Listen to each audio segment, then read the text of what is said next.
الله أكبر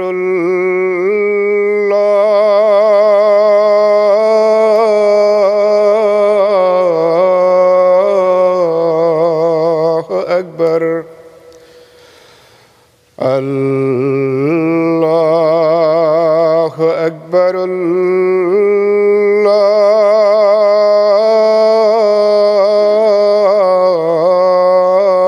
الله أكبر أشهد أن لا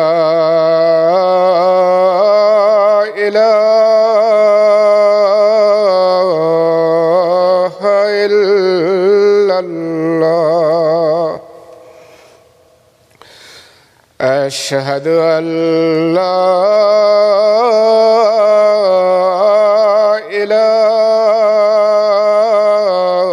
إله إلا الله أشهد أن محمدًا رسول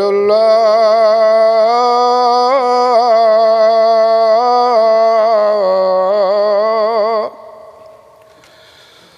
أشهد أن محمدًا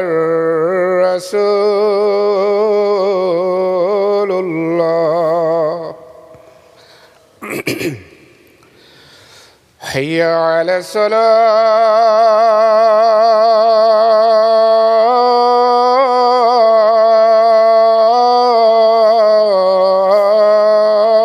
الصلاة حي على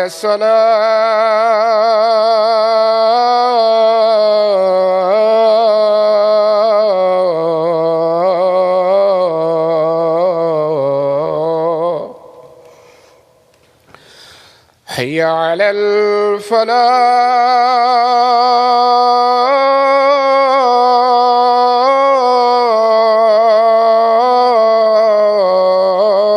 الفلاح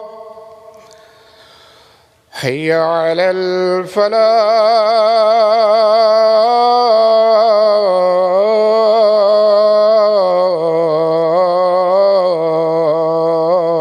الفلاح الله أكبر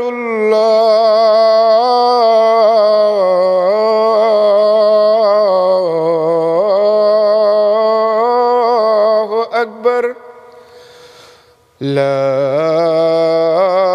إله إلا الله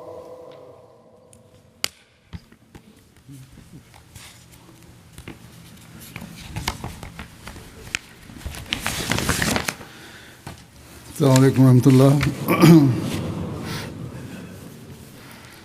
أشهد أن لا إله إلا الله وحده لا شريك له وأشهد أن محمدا عبده ورسوله أما بعد فأعوذ بالله من الشيطان الرجيم بسم الله الرحمن الرحيم الحمد لله رب العالمين الرحمن الرحيم مالك يوم الدين إياك نعبد وإياك نستعين اهدنا الصراط المستقيم صراط الذين أنعمت عليهم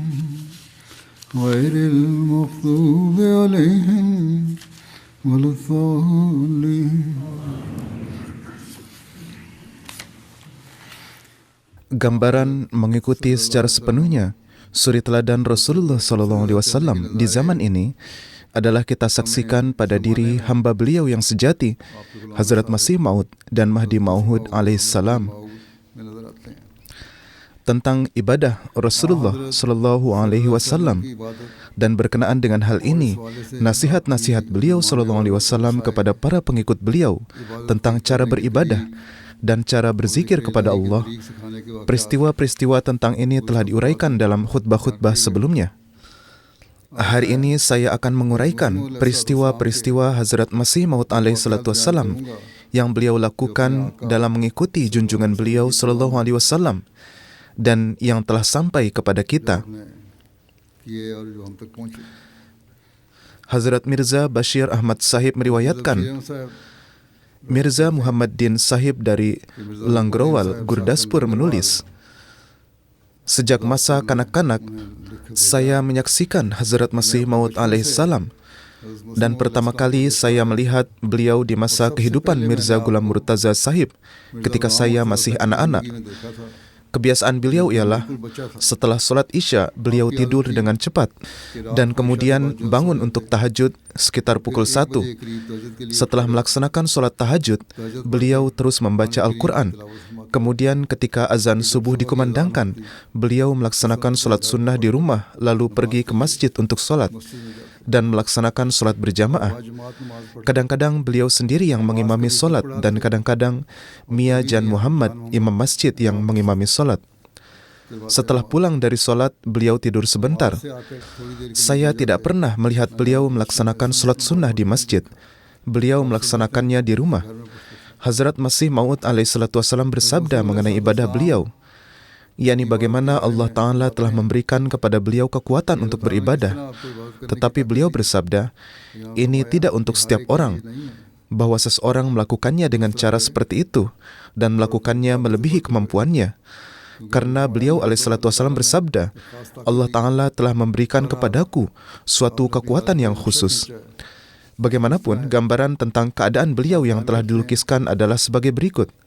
Beliau menyatakan, saya tidak pernah melakukan riyadhah yang sukar dan tidak pula memasukkan diri saya ke dalam mujahidah yang keras seperti yang dilakukan oleh sebagian sufi pada masa kini, dan tidak pula melakukan pertapaan, menganjurkan diri untuk diam di suatu sudut, dan tidak pula aku melakukan rahbaniyat yang bertentangan dengan sunnah, yang adalah bertentangan dengan kalam Allah Ta'ala. Bahkan aku menjauhi para fakir dan ahli bid'ah yang terlibat dalam berbagai jenis bid'ah itu.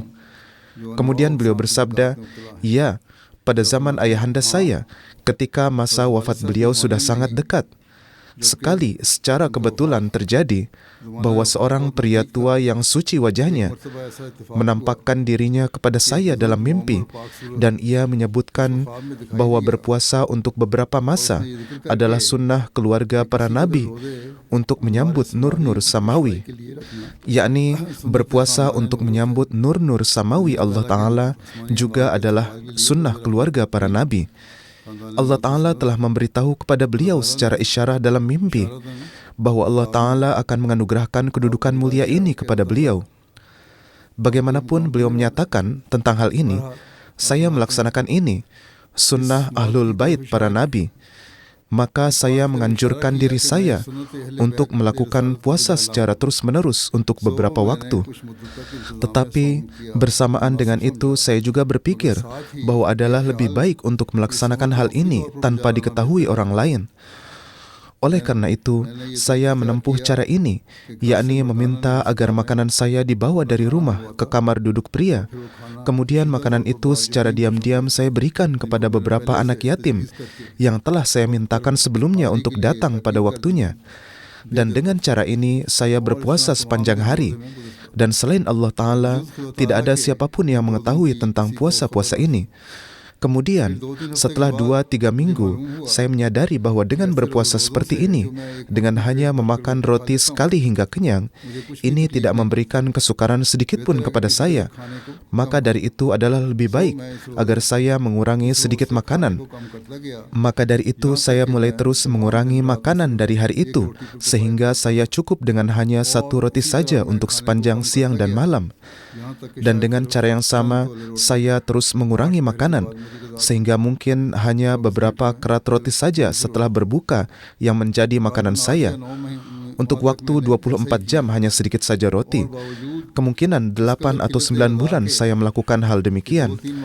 Dan walaupun dengan makanan yang sangat sedikit ini, sehingga seorang bayi berusia 2-3 bulan pun tidak dapat bersabar untuk ini, Allah Ta'ala telah menjaga saya dari setiap bala bencana. Dan dari keajaiban-keajaiban puasa pada waktu itu yang saya alami adalah yakni mukasyafat atau kasyaf-kasyaf yang halus yang ditampakkan atas saya pada masa tersebut. Oleh karena itu terjadi perjumpaan dengan beberapa nabi yang telah berlalu dan pertemuan dengan para wali yang berderajat tinggi yang telah berlalu di umat ini. Suatu kali dalam keadaan benar-benar terjaga, saya berjumpa Rasulullah SAW bersama Hazrat Hasan, Husain, Ali dan Fatimah radhiyallahu anhum. Dan ini bukanlah mimpi, melainkan sejenis kasyaf dalam keadaan terjaga. Alhasil dengan demikian terjadi beberapa perjumpaan dengan orang-orang suci yang menyebutkannya satu persatu tidaklah cukup di sini. Selain dari itu, nur-nur ruhani tampak dengan sedemikian rupa indah, seperti halnya tiang tinggi berwarna hijau dan merah, sehingga menggambarkannya adalah sama sekali di luar segenap kemampuan. Tiang-tiang nurani yang lurus, yang secara langsung sampai ke arah langit, yaitu dari bumi ke atas langit, yang sebagian darinya berwarna putih bercahaya, dan sebagian berwarna merah. Ini adalah sedemikian rupa indahnya, di mana dengan melihatnya, hati merasakan ketentraman yang luar biasa, di mana tidak ada kelezatan manapun di dunia ini yang sanggup menyamainya. Beliau alaihissalam bersabda, saya berpendapat bahwa tiang-tiang itu ditampakkan dalam suatu bentuk tamsili atau permisalan dari gambaran kecintaan antara Allah dengan hambanya, yaitu suatu nur atau cahaya yang keluar dari hati, dan ada satu lagi nur atau cahaya yang turun dari atas, dan dari pertemuan keduanya terlahir bentuk sebuah tiang, yakni tiang-tiang itu terbentuk dari yang datang dari bawah ke atas dan dari atas ke bawah, dan keduanya bertemu satu sama lain dan mengambil bentuk sebuah tiang. Ini adalah hal-hal rohani yang dunia tidak dapat mengenalnya, karena ini sangat jauh dari mata dunia. Akan tetapi di dunia pun terdapat orang-orang yang mendapatkan kabar tentang hal-hal ini. Beliau bersabda, alhasil dengan berpuasa selama masa-masa tersebut, hal-hal yang menakjubkan yang tersingkap kepadaku adalah mukasyafat, penyingkapan yang berbagai macam coraknya. Satu lagi faedah yang saya peroleh adalah bahwa setelah mujahadah atau usaha rohani ini, saya mendapati diri saya sedemikian rupa, di mana saya bisa bersabar dengan sangat banyak terhadap kelaparan saat merasakannya. Saya berpikir beberapa kali bahwa jika ada seorang laki-laki gemuk, yang ia pun adalah seorang pahlawan, dan ia dipaksa untuk merasakan kelaparan ini, maka sebelum saya merasakan lapar yang sangat, ia akan sudah meninggal dunia. Dari ini saya juga mendapat bukti bahwa manusia bisa mencapai kemajuan dengan berpuasa sehingga suatu batas tertentu, dan hingga tubuh seseorang menjadi sangat tahan terhadap kesukaran. Saya yakin bahwa orang yang gemar dengan hidup yang senang tidak dapat layak untuk derajat-derajat rohani seperti ini. Beliau bersabda, tetapi saya tidak menasihati setiap orang. Saya tidak berkata kepada setiap orang lakukanlah ini supaya ia melakukannya, dan saya juga tidak melakukannya atas kehendak saya sendiri. Ini saya lakukan atas perintah Allah Ta'ala. Saya melihat beberapa darwis yang bodoh yang telah melakukan riyadah yang sangat berat, dan akhirnya otaknya kering dan menjadi gila. Otaknya berhenti bekerja dan sisa umur mereka berlalu dalam kegilaan, atau mereka jatuh dalam penyakit-penyakit lainnya. Kemampuan otak manusia tidaklah sama. Oleh karena itu, orang-orang yang secara fitrati kemampuannya lemah, maka mujahadah jasmani apapun tidak akan sesuai untuk mereka, dan mereka akan cepat jatuh ke dalam penyakit yang berbahaya. Bagaimanapun, Islam adalah agama yang seimbang, dan di dalamnya pun ada dukungan yang khas dari Allah Ta'ala. Oleh karena itu, beliau bersabda, tidaklah setiap orang sepatutnya berusaha melakukan apa yang saya lakukan, dan menganggap itu bisa dilakukan oleh setiap orang. Maka adalah lebih baik bahwa manusia tidak memasukkan dirinya ke dalam mujahadah yang berat atas keinginan nafsunya, dan menempuh hal-hal yang sukar dalam agama. Kemudahan-kemudahan umum dalam agama inilah yang seharusnya dilakukan, yaitu mengamalkan sunnah-sunnah Nabi. Amalkanlah ini. Ya, jika ada ilham dari Allah Ta'ala dan itu tidak bertentangan dengan syariat Islam, maka melaksanakannya adalah harus. Tetapi kebanyakan orang fakir yang dangkal, yang mengajarkan mujahadah, kesudahannya justru tidak baik. Maka hendaklah berhati-hati dari hal-hal itu. Sekarang juga ada beberapa orang yang berkata, lakukanlah ini, lakukanlah itu. Maka kata-kata orang seperti ini tidak sepatutnya diikuti.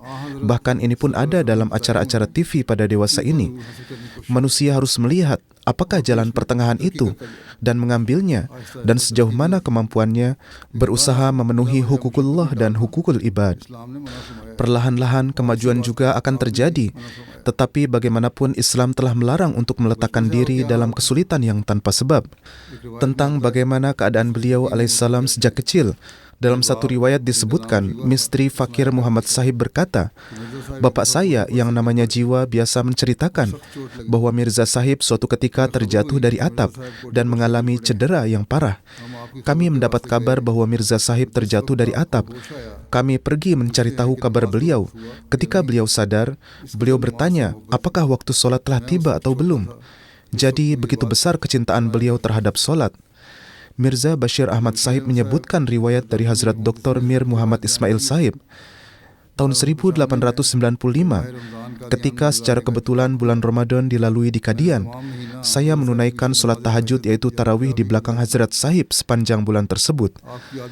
Kebiasaan beliau adalah bahwa beliau menunaikan solat witir pada awal malam dan solat tahajud 8 rakaat, 2 rakaat pada akhir malam, di mana beliau selalu membaca ayat kursi pada rakaat pertama, yaitu dari Allahu la ilaha illa hingga wa huwal aliyyul azim.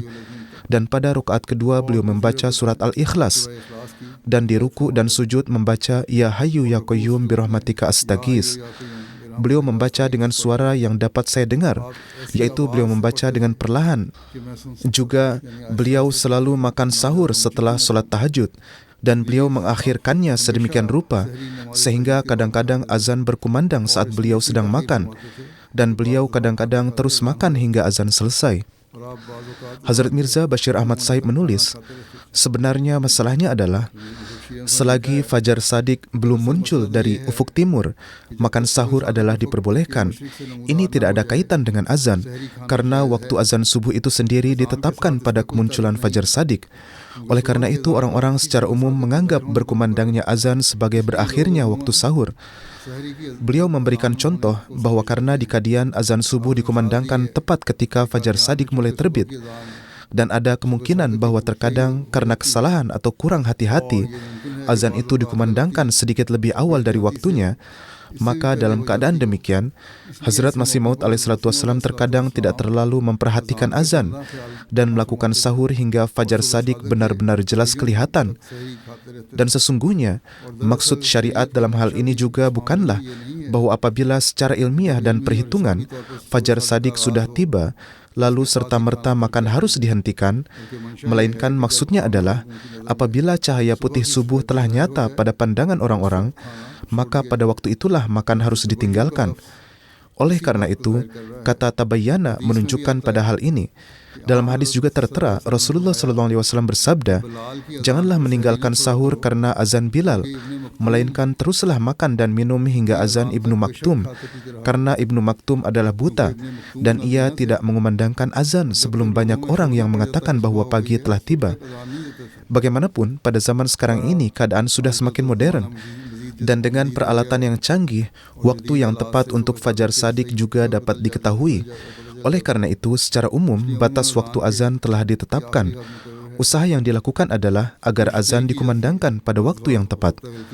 Walaupun kadang-kadang mungkin saja terjadi kesalahan, namun jika di suatu tempat ada yang azan lebih awal karena keliru, maka prinsip yang telah dijelaskan sebelumnya ini tetap berlaku. Karena Ramadan juga akan segera dimulai, maka penjelasan ini diberikan sebagai pedoman. Namun demikian, orang-orang juga tidak boleh terlalu santai sampai terus-menerus memperhatikan apakah hari sudah benar-benar tampak atau belum. Bagaimanapun, azan-azan kita dan waktu-waktu solat telah ditetapkan melalui perhitungan yang sangat teliti dan dengan cara yang terukur dengan baik. Oleh karena zaman sekarang lebih canggih dibanding masa lalu, maka kemungkinan terjadinya kesalahan pada umumnya lebih kecil. Oleh karena itu, hendaknya mengikuti jadwal yang telah ditetapkan dan mengamalkannya sesuai dengan waktu yang telah disusun untuk setiap daerah dan negara. Hazrat Mirza Bashir Ahmad Sahib meriwayatkan bahwa Mufti Muhammad Sadiq menerangkan, pada masa Hazrat Masih Maud alaihissalam suatu ketika diadakan solat istisqa dan Hazrat Sahib turut serta di dalamnya. Mungkin almarhum Maulvi Muhammad Hasan Sahib yang menjadi imam saat itu. Dalam solat tersebut orang-orang banyak menangis, tetapi Hazrat Sahib memiliki pengendalian diri yang luar biasa, sehingga saya tidak melihat beliau menangis secara lahiriah. Saya ingat bahwa tidak lama setelah itu awan segera turun dan hujan pun turun. Bahkan mungkin pada hari itu juga hujan turun. Namun demikian, jangan sampai dari hal ini ada yang beranggapan bahwa beliau tidak menangis dalam solat. Dalam mengikuti junjungan beliau, terdapat juga riwayat-riwayat tentang ibadah beliau yang menunjukkan bahwa ketika beliau berada dalam keadaan sujud, dari dada beliau terdengar suara seperti periuk yang sedang mendidih. Beliau berada dalam sujud dan menangis serta merintih dengan penuh kepedihan di hadapan Allah Ta'ala. Hazrat Mirza Bashir Sahib meriwayatkan, Hazrat Ammajan menyatakan, selain solat 5 waktu, Hazrat Masih Maud alaihissalam biasanya menunaikan 2 jenis solat nafal. Pertama, solat isyraq 2 atau 4 rakaat, yang kadang-kadang beliau kerjakan namun tidak secara tetap. Kedua, solat tahajud 8 rakaat. Solat ini selalu beliau kerjakan, kecuali jika beliau sangat sakit. Namun dalam keadaan sakit pun, pada waktu tahajud beliau tetap memanjatkan doa sambil berbaring di tempat tidur. Pada usia lanjut, karena kelemahan fisik, biasanya beliau melaksanakan solat tahajud dalam keadaan duduk.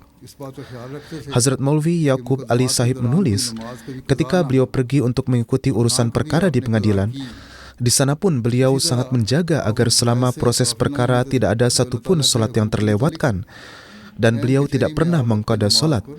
Demikian pula beliau tidak pernah lalai terhadap kewajiban-kewajiban yang berkaitan dengan hak-hak Allah Ta'ala. Di tengah-tengah pengadilan pun, ketika waktu solat tiba, beliau begitu tenggelam dalam solat, seakan-akan tidak memiliki urusan lain apapun. Seringkali terjadi bahwa beliau sedang menunaikan solat, sementara pada saat yang sama nama beliau dipanggil dalam persidangan. Namun, beliau tetap melanjutkan solat dengan hati yang tenang dan khusyuk. Suatu kali, beliau bersabda, saya pernah pergi ke Batala untuk mengikuti suatu perkara. Lalu saat itu tiba waktu solat dan saya pun langsung menunaikan solat, yakni Hazrat Masih Maud alaihissalam solat. Seorang petugas memanggil beliau, tetapi saat itu saya sedang solat. Pihak lawan lalu hadir dan mencoba memanfaatkan keadaan dengan meminta agar diputuskan secara sepihak. Ia sangat bersikeras akan hal itu, tetapi pengadilan tidak mengindahkannya. Justru perkara diputuskan melawan dirinya dan saya diberikan keputusan yang memenangkan saya. Ketika saya selesai solat dan hadir di pengadilan, saya mengira mungkin hakim telah mencatat ketidakhadiran saya secara hukum. Secara hukum, memang jika salah satu pihak tidak hadir, maka keputusan dapat dijatuhkan terhadapnya. Namun ketika saya hadir dan menjelaskan bahwa saya sedang menunaikan solat, hakim itu berkata, saya sudah memberikan putusan untuk Anda. Ini juga merupakan berkah dari ibadah.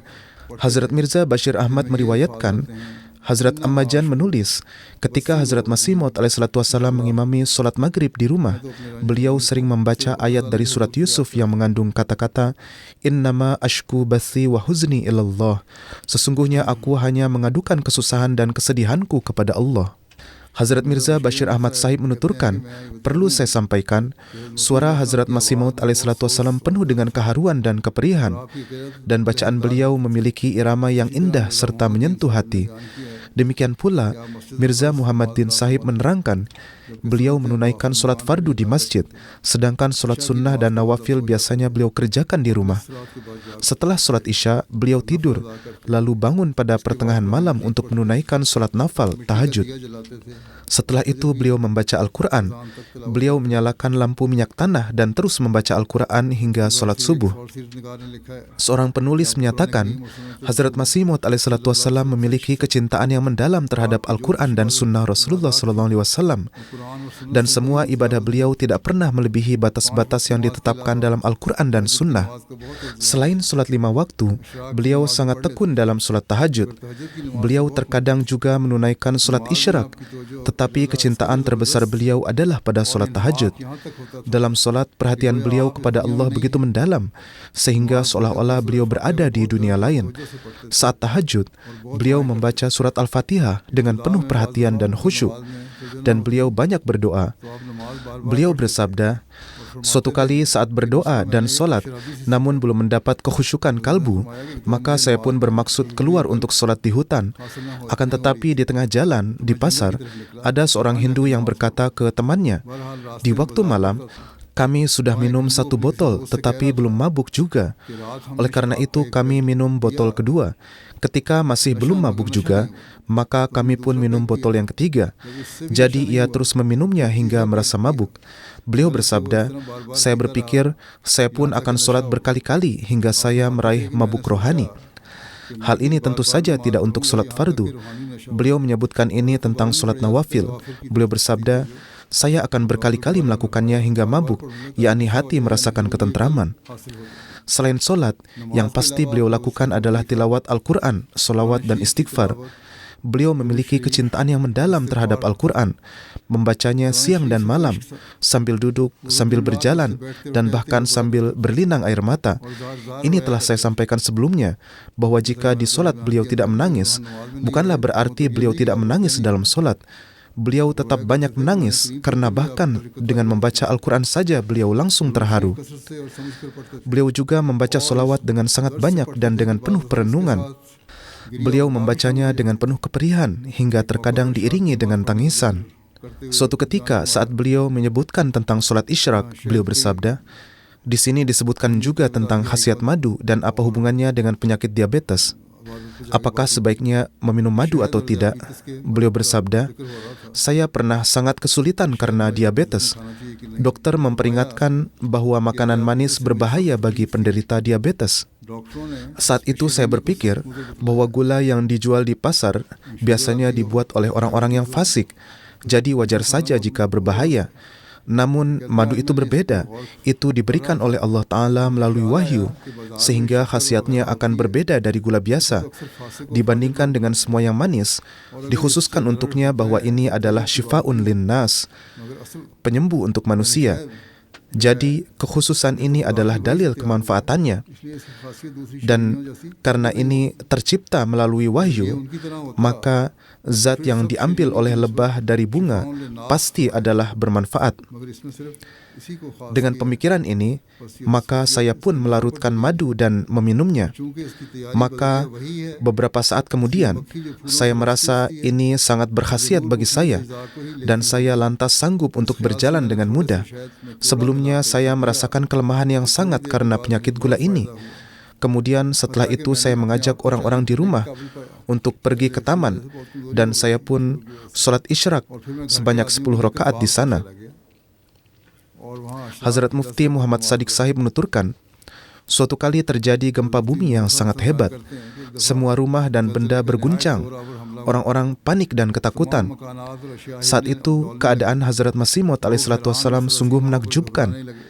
Dalam hadis kita belajar bahwa Nabi SAW akan menampakkan rasa takut kepada Allah dan juga kegelisahan saat terjadi peristiwa alam. Bahkan dengan melihat turunnya awan saja beliau menjadi gelisah, bergerak keluar masuk rumah. Jadi pada waktu itu pun sang utusan Allah ini menunjukkan contoh nyata dari makna bait berbahasa Persia ini, yakni har ke arif tersatar. Bagaimanapun juga, segera saat gempa bumi terasa, beliau langsung sibuk berdoa di hadapan Allah Ta'ala bersama keluarga dan anak keturunan beliau, serta sujud di hadapan Allah Ta'ala. seluruh keluarga bersama para khadim beliau tetap dalam qiyam, ruku dan sujud untuk waktu yang lama dan terus bergetar serta takut akan kebesaran dan kemahakuasaan Allah Ta'ala. Hazrat Muslim Maud radhiyallahu ta'ala anhu saat menerangkan pentingnya solat berjamaah menerangkan, pada masa kini, karena banyak yang tinggal berjauhan dan sukar untuk datang ke masjid, dan transportasi pun saat itu tidak ada, maka banyak yang menunaikan solat di rumah. Lalu Hazrat Muslim Maud bersabda, solat tidak sepatutnya dijalankan secara sendiri-sendiri di rumah, namun seharusnya dilakukan secara berjamaah. Beliau bersabda, satu cara untuk menunaikan solat berjamaah ialah dengan mengajak istri dan anak-anak bersama-sama dan menunaikan solat berjamaah di rumah. Jika tidak dapat pergi ke masjid, maka lakukanlah solat berjamaah di rumah. Karena disebabkan jarak yang jauh, maka menjadi terbiasa solat sendiri-sendiri dan mereka menjadi kurang memahami pentingnya solat berjamaah. Ini juga yang kita lihat dewasa ini. Oleh karena itu, tinggalkanlah kebiasaan ini dan bentuklah kebiasaan menunaikan solat berjamaah. Maka dari itu saat ini pun, di mana saja terdapat kekurangan, para Ahmadi harus memberi perhatian. Tunaikanlah solat di rumah bersama anak-anak. Dengan ini anak-anak juga akan terbiasa dengan solat. Kemudian beliau menyebutkan contoh Hazrat Masih Maud alaihissalatu wassalam, bahwa pada saat-saat tatkala beliau tidak dapat pergi ke masjid untuk solat, maka beliau menunaikan solat berjamaah di rumah, dan jarang sekali, karena sangat terpaksa, beliau melakukan solat secara terpisah. Kebanyakan beliau menunaikan solat berjamaah dengan mengikutkan ibunda kami, dan bersama beliau ikut juga wanita lainnya. Hazrat Said Zainul Abidin Waliullah Shah Sahib memiliki satu riwayat. Beliau menuturkan, di tahun 1935, saya pergi ke Sialkot. Di sana saya bertemu dengan seorang wanita yang sangat tua, Mai Hayat Bibi, putri Fazaldin Sahib dan ibu dari Hafiz Muhammad Syafi Sahib Kari. Saat mendapat kesempatan untuk bertemu dengannya, kami tidak mengenalnya, tetapi beliau mengenali kami. Beliau mengucapkan Assalamualaikum dan berkata, silakan masuk ke sini. Umur Mai Sahibah pada saat itu adalah 105 tahun. Beliau menuturkan, pada zaman pemberontakan, ketika terjadi kekacauan di sini, saat itu perkantoran dan pengadilan dibakar. Pada masa itu saya masih muda. Bagaimanapun, setelah menceritakan hal ini di tengah perbincangan, Mai Sahibah menuturkan, saya mengenal Mirza Sahib, yaitu Hazrat Masih Maud alaihissalatu wassalam, sejak masa ketika beliau pertama kali datang ke Sialkot dan tinggal di sini saat bekerja. Usia Mirza Sahib pada saat itu adalah sedemikian rupa, janggut beliau masih sedang tumbuh di wajah beliau, belum tumbuh sepenuhnya. Setelah datang ke Sialkot, Hazrat Mirza Sahib datang ke rumah ayah saya, lalu beliau bersabda, Mia Fazluddin Sahib, rumah kedua Anda itu tolong berikan kepada saya untuk kediaman saya. Beliau ingin menyewanya. Bapak saya lalu membukakan pintu dan beliau masuk ke dalam. Air, tempat tidur, sajadah dan sebagainya diletakkan. Bapak saya juga meletakkan barang-barang Mirza Sahib bersama-sama. Kebiasaan beliau adalah, maksudnya kebiasaan Hazrat Masih Maud alaihissalatu wassalam adalah bahwa apabila pulang dari kantor pengadilan, pertama-tama beliau memanggil ayah saya dan membawa beliau bersama ke kediaman. Sebagian besar perjumpaan Mirza Sahib adalah dengan ayah kami saja. Makanan untuk beliau juga dimasak di rumah kami. Ayah saya yang menghantarkan makanan kepada Mirza Sahib. Mirza Sahib masuk ke dalam dan menutup pintu serta pergi ke ruangan di dalam dan terus membaca Al-Quran.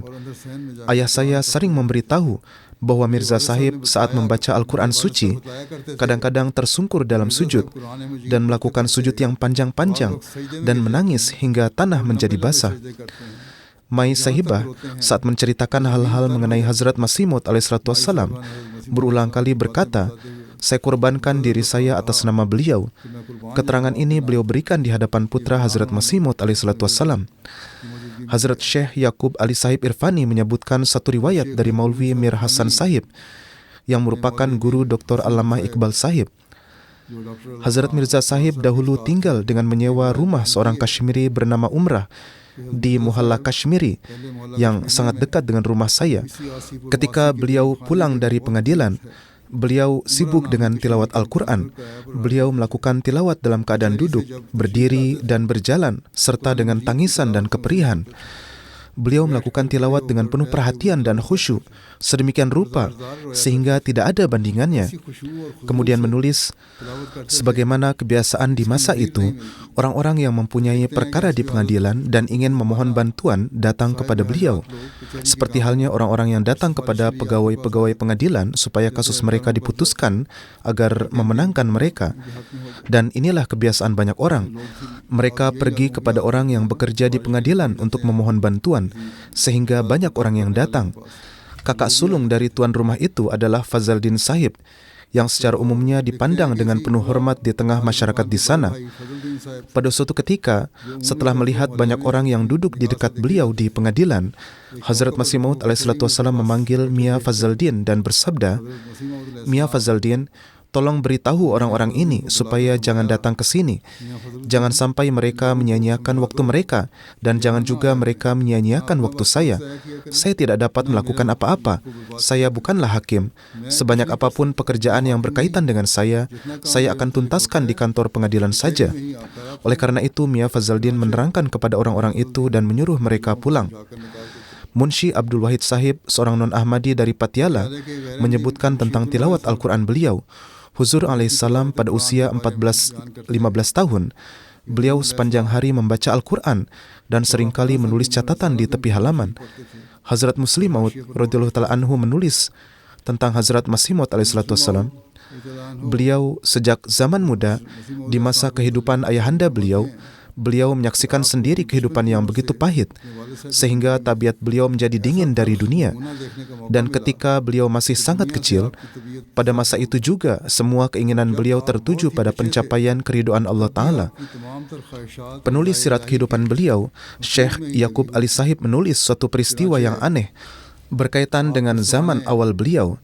Ia menulis, ketika usia beliau masih sangat kecil, pada masa itu beliau kerap berkata kepada seorang perempuan sebaya beliau, yang kemudian beliau menikah dengannya, "Berdoalah supaya Allah mengaruniai salat kepadaku." Dari kalimat ini, yang berkaitan dengan zaman muda beliau yang sangat awal, dapat diketahui bahwa sejak awal, perasaan apakah yang bergejolak dalam hati beliau, dan bagaimana pusat keinginan beliau menjadi hanya Allah Ta'ala semata. Dan bersamaan dengan itu dapat diketahui kecerdasan yang telah timbul dalam diri beliau sejak masa muda. Karena dari kalimat ini dapat diketahui bahwa pada masa itu juga beliau menganggap hanya Allah saja sebagai zat pemenuh segala keinginan, dan mengetahui bahwa pemberian taufik untuk beribadah juga bergantung kepadanya, yakni keinginan untuk menunaikan solat, dan yang memenuhi keinginan itu adalah Allah Ta'ala. Kemudian beliau yang dibesarkan dalam rumah yang menganggap dunia sebagai Tuhan untuk segalanya, maka ini adalah suatu hal yang tidak bisa keluar melainkan dari hati yang sama sekali suci dari kekotoran dunia, dan yang telah didukung oleh Allah Ta'ala untuk mewujudkan perubahan yang sangat besar di dunia. Hazrat Mufti Muhammad Sadiq Sahib menyatakan, Hazrat Masih Maud alaihissalam bersabda, "Saya sejak zaman muda sudah biasa berpuasa. Pada suatu ketika saat masa muda saya berpuasa, lalu saya jatuh sakit. Tetapi setelah itu saya sanggup menyempurnakan 29 hari berpuasa tanpa mengalami sedikit pun kesulitan. Saat itulah menjadi hari raya yang membahagiakan bagi saya, dan puasa mempunyai berkah-berkah yang istimewa sebagaimana setiap buah mempunyai rasa yang tersendiri, maka begitu pula setiap ibadah mempunyai kenikmatan yang tersendiri. Dalam ibadah-ibadah ini terdapat kerohanian yang tidak dapat digambarkan oleh manusia. Jika ada gejolak kecintaan yang mendalam, maka kesukaran dan kesulitan menjadi berkurang. Hendaknya dalam ibadah, ruh manusia menjadi sangat halus dan mengalir seperti air lalu bersatu dengan Tuhan." Maulwi Sirajuddin Sahib menulis mengenai kesibukan Hazrat Aqdas Masih Maud alaihissalam saat beliau tinggal di Sialkot. Pada tahun 1877, kami mendapat kehormatan bertamu pada suatu malam di kediaman beliau di Kadian. Pada hari-hari itu, beliau sangat tenggelam dalam ibadah dan zikir ilahi, sehingga beliau tidak banyak berbincang dengan tamu. Hazrat Mirza Bashir Ahmad Sahib menyebutkan, Hazrat Bhai Abdul Rahman Qadiani meriwayatkan, sehari sebelum Idul Adha tahun 1900 yang merupakan hari haji, Hazrat Masih Maud alaihissalam bersabda kepada Hazrat Maulwi Nuruddin Sahib, saya ingin menghabiskan hari haji ini dalam doa-doa yang khusus. Oleh karena itu, para sahabat yang ingin memohon doa, hendaklah Anda ambil nama-nama mereka dan tolong buat daftar nama lalu berikan kepada saya. Hazrat Bhai Sahib menuturkan, pada hari itu, banyak sekali orang yang melalui perantaraan Hazrat Maulwi Nuruddin Sahib mengirimkan permohonan-permohonan doa ke hadapan Hazrat Masih Maud alaihissalam, dan sebagian para sahabat juga secara langsung menulis permohonan doa dan menyerahkannya ke hadapan huzur. Dan karena pada zaman itu ketika hari Id, dari luar daerah pun sangat banyak yang datang ke Qadian untuk menunaikan sholat Id dan mendapat taufik untuk bermulakat dengan Hazrat Masih Maud, maka mereka pun turut serta dalam gerakan samawi ini, dan hari ini berlalu di Qadian dalam doa-doa yang khusus dan penuh dengan tadaru yang luar biasa serta terliputi dengan berkat-berkat yang besar. Hazrat Masih Maud alaihissalam dalam menjelaskan keadaan yang timbul di dalam hati beliau untuk sholat berjamaah bersabda dalam satu majlis, keadaan sakit di kepala saya pada hari ini juga tidak baik. Saya mengalami sakit kepala, yaitu sakit di kepala yang terus-menerus. Apabila tiba waktu sholat berjamaah, maka pada waktu itu terlintas di pikiran bahwa semuanya akan sholat berjamaah dan saya tidak akan sanggup ikut serta, sehingga saya pun merasa sedih karenanya. Maka dari itu saya pun berusaha datang dengan terhuyung-huyung.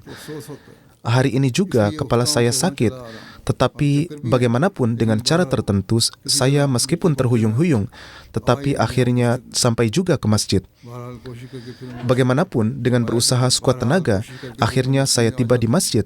Dan ini bukan sekali saja, tetapi berkali-kali terjadi, dan hari ini juga demikian. Pada hari-hari beliau sakit pun, beliau tetap berusaha untuk menunaikan sholat berjamaah. Hazrat Maulwi Abdul Karim Sahib Sialkoti bersabda, tempat pertemuan dengan beliau biasanya adalah di masjid saja. Jika beliau tidak sakit, maka beliau pasti menunaikan sholat 5 waktu secara berjamaah, dan beliau sangat menekankan untuk sholat berjamaah. Dan berkali-kali beliau bersabda, tidak ada sesuatu pun yang lebih menyedihkan bagi saya daripada sholat yang tidak ditunaikan secara berjamaah.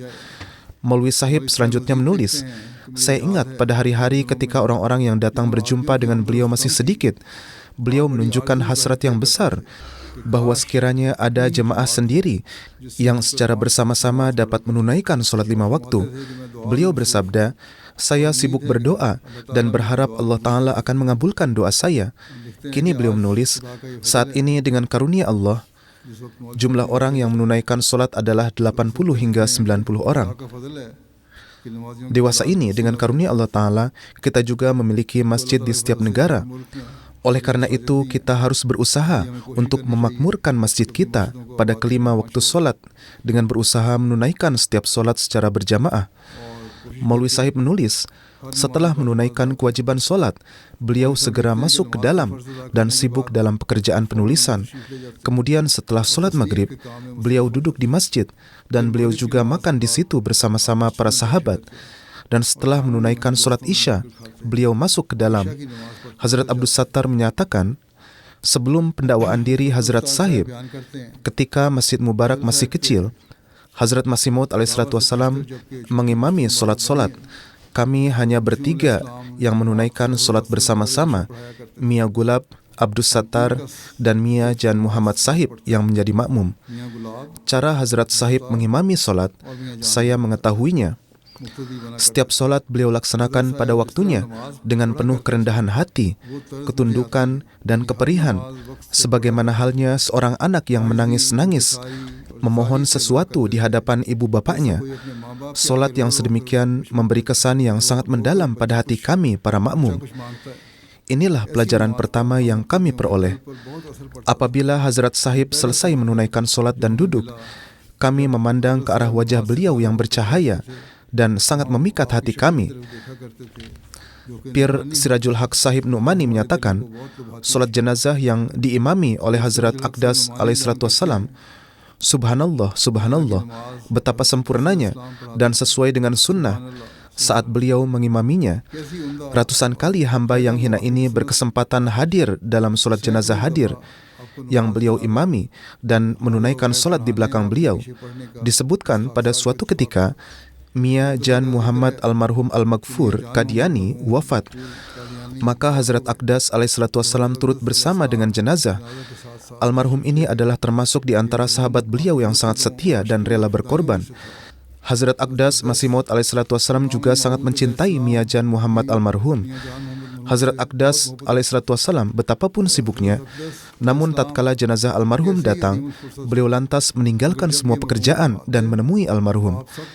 Pendek kata, ketika jenazah almarhum dibawa ke pekuburan, Hazrat Aqdas alaihissalatu wassalam memimpin sholat jenazah dan beliau sendiri menjadi imam.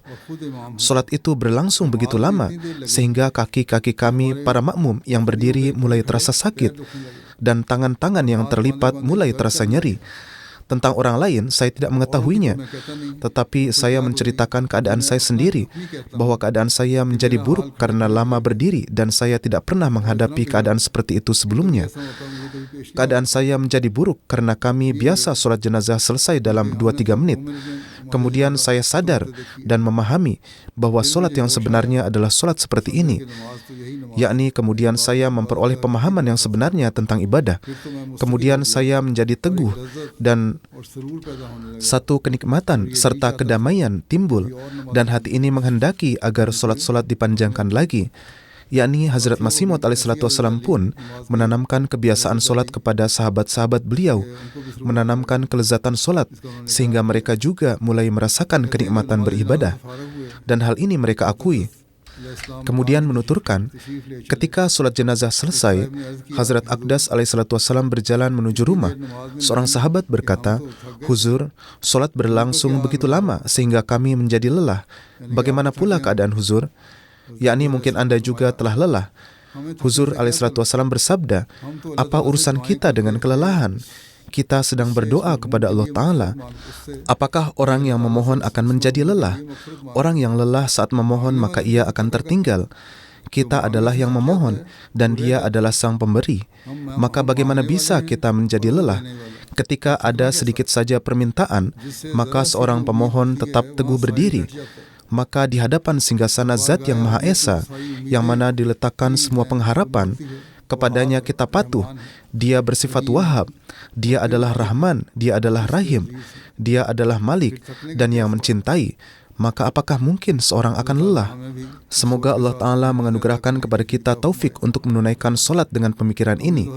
Kita juga telah berbaiat kepada Hazrat Aqdas Masih Maud alaihissalatu wassalam dengan janji bahwa kita akan menunaikan solat mengikuti perintah Allah dan Rasul. Kita akan menunaikan solat dengan memuji sanjung Allah seraya mengingat kebaikan-kebaikan Allah Ta'ala. Semoga Allah Ta'ala menurunkan taufik kepada kita. Setelah solat, saya akan memimpin 2 solat jenazah gaib. Yang pertama adalah Mukarramah Amatus Syarif Sahibah istri Mahmud Ahmad Bad Sahib dari Daryawala Narowal yang wafat beberapa hari lalu di usia 84 tahun. Inna lillahi wa inna ilaihi roji'un. Dengan karunia Allah Ta'ala, beliau adalah seorang musi'ah. Beliau adalah putri sahabat Hazrat Masih Maud alaihissalatu wassalam, Hazrat Maulvi Umardin Sahib dari Shadiwal Gujarat, yang berdasarkan sebuah mimpi mendapat taufik berbaiat di tangan beberkat beliau alaihissalatu wassalam di tahun 1903 saat kunjungan Hazrat Masih Maud alaihissalatu wassalam ke Jehlum. Selain suami, beliau meninggalkan 6 orang anak laki-laki dan 5 orang anak perempuan serta cucu-cucu. Salah seorang putra beliau, Tuan Asif Mahmud Bahad, adalah mubalik jemaat di Darussalam, Tanzania. Dan karena berada di medan pengkhidmatan, beliau tidak dapat hadir dalam jenazah dan pemakaman ibunya. Seorang cucu beliau, Usama Bad, juga adalah murabbi di sini. Begitu juga seorang menantu beliau juga adalah mubalik. Ini adalah keluarga wakaf zindagi. Putra beliau, Asif Mahmud Bad Sahib, mubalik jemaat yang berada di Tanzania, menulis, beliau memiliki banyak sekali keistimewaan. Keistimewaan yang paling menonjol adalah ta'alluq billah, hubungan dengan Allah. Beliau banyak menerima mimpi-mimpi yang benar yang sempurna dengan sangat jelas.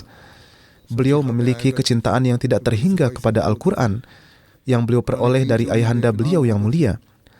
Setiap hari setelah sholat subuh, beliau mengajarkan Al-Quran suci kepada anak-anak laki-laki dan perempuan. baik Ahmadi maupun non-Ahmadi di sekitar rumah beliau. Beliau suka membaca dan mendengarkan bacaan Al-Quran, dan sering juga mendengarkan dari saya. Dan jika di suatu tempat saya berhenti, maka segera beliau menyebutkan lafaz selanjutnya. Beliau menghafal hampir semua Al-Quran. Beliau berkata, walaupun di usia tua saya banyak lupa, akan tetapi dengan karunia Allah Ta'ala, Al-Quran masih saya ingat. Beliau mempunyai kecintaan yang luar biasa terhadap kitab-kitab Hazrat Masih Maud alaihissalam. Selalu ada kitab yang sedang beliau kaji. Begitu juga dengan Durre Samin, Kalam Mahmud, kitab Hazrat Khalifatul Masih Rabi mengenai syair. Beliau mempunyai hubungan yang sangat erat dengannya, dan kebanyakan nazam beliau hafal. Menantu beliau adalah mubalik, yaitu Mas'ud Sahib, menuturkan, ketika saya pergi ke Qadian, beliau berpesan kepada saya supaya berjalan kaki sebanyak mungkin, karena di lorong-lorong di sanalah Hazrat Masih Maud alaihissalam biasa berjalan kaki. Semoga Allah Ta'ala melimpahkan ampunan dan rahmat kepada beliau, dan semoga doa-doa beliau diterima untuk anak keturunan beliau. Jenazah kedua adalah jenazah Mukarram Syekh Bashir Ahmad Sahib dari Lahore, dan beliau wafat beberapa hari yang lalu pada usia 97 tahun. Inna lillahi wa inna ilaihi roji'un. Dengan karunia Allah Ta'ala, beliau adalah seorang musi. Beliau meninggalkan 3 orang anak laki-laki dan 5 orang anak perempuan. Beliau adalah putra bungsu Syekh Muhammad Din Sahib Almarhum, Mukhtar Am Sadr Anjuman Ahmadiyah. Beliau adalah adik Syekh Muhammad Ahmad Sahib Almarhum, Amir dan Missionary in Charge Afrika Timur, Inggris dan Amerika, serta adik Syekh Nur Ahmad Sahib Munir, mubalik kawasan Arab.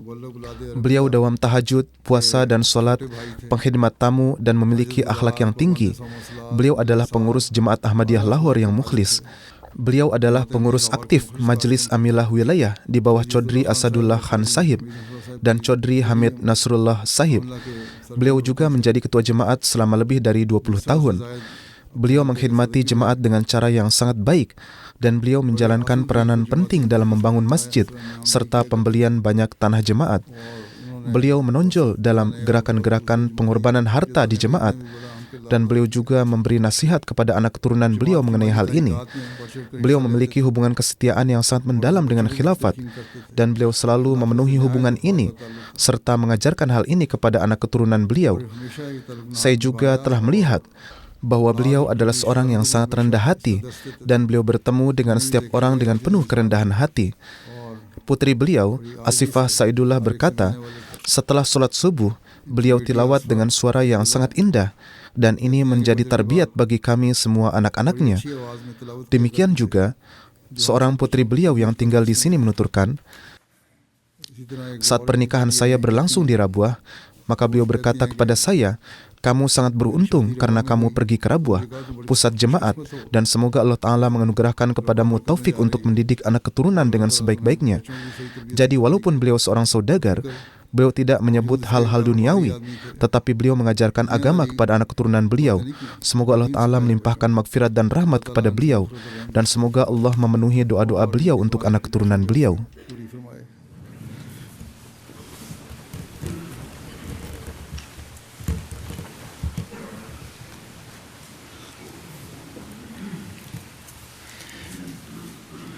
Alhamdulillah, alhamdulillah, nahmaduhu wa nasta'inuhu wa nastaghfiruhu wa nu'minu bihi wa natawakkalu alayhi wa na'udhu billahi min shururi anfusina wa min sayyiati a'malina.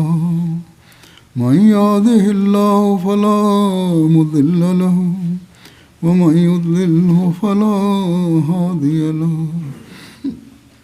ونشهد أن لا إله إلا الله ونشهد أن محمدا عبده ورسوله.